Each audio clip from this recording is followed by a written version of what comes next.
Shalom, selamat pagi, Saudara Kristen. Kembali kita pagi hari dalam renungan pagi.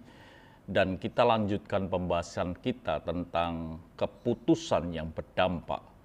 Dan ketika kita mengambil keputusan untuk membuka hati kita, mempersilakan Yesus masuk dalam hidup kita, bukan sekedar kita ini ditemui oleh Yesus dan makan bersama, tapi kita mendapatkan yang disebut dengan keputusan Tuhan. Kita memiliki kuasa untuk menjadi anak-anak Allah.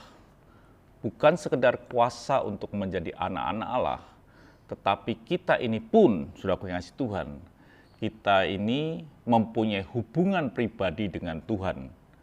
Seperti anak kepada Bapa, sehingga apa yang kita minta, pasti Tuhan akan berikan.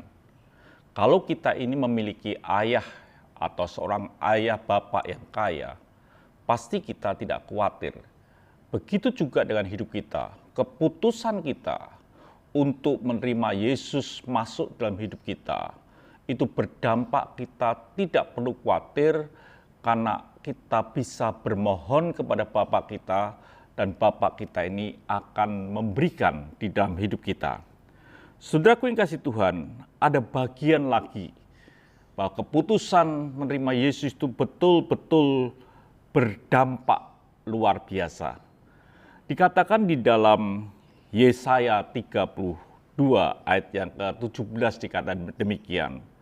Di mana ada kebenaran, di situ akan tumbuh damai sejahtera, dan akibat kebenaran ialah ketenangan dan ketentraman untuk selama-lamanya.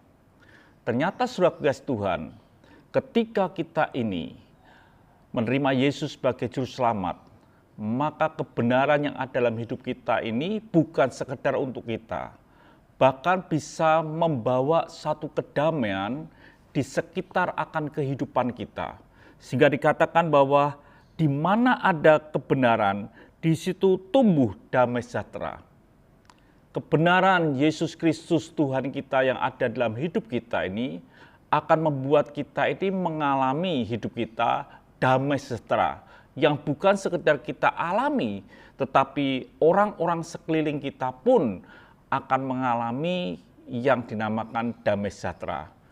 Artinya apa? Bahwa orang yang menerima Yesus sebagai juru selamat, di dalam dirinya ada terang Kristus, dan kita adalah surat Kristus yang dibaca, dan terang itu harus bercahaya di sekitar kita.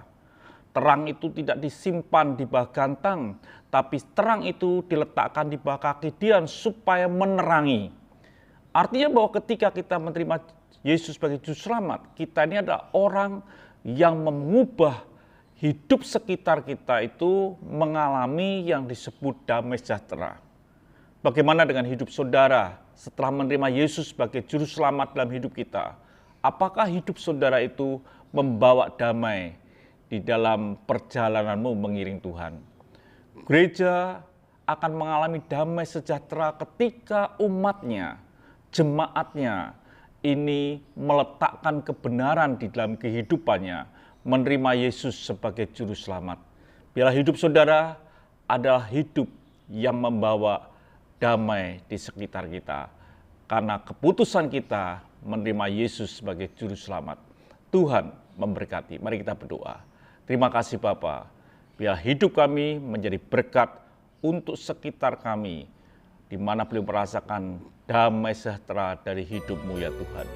Haleluya. Amin.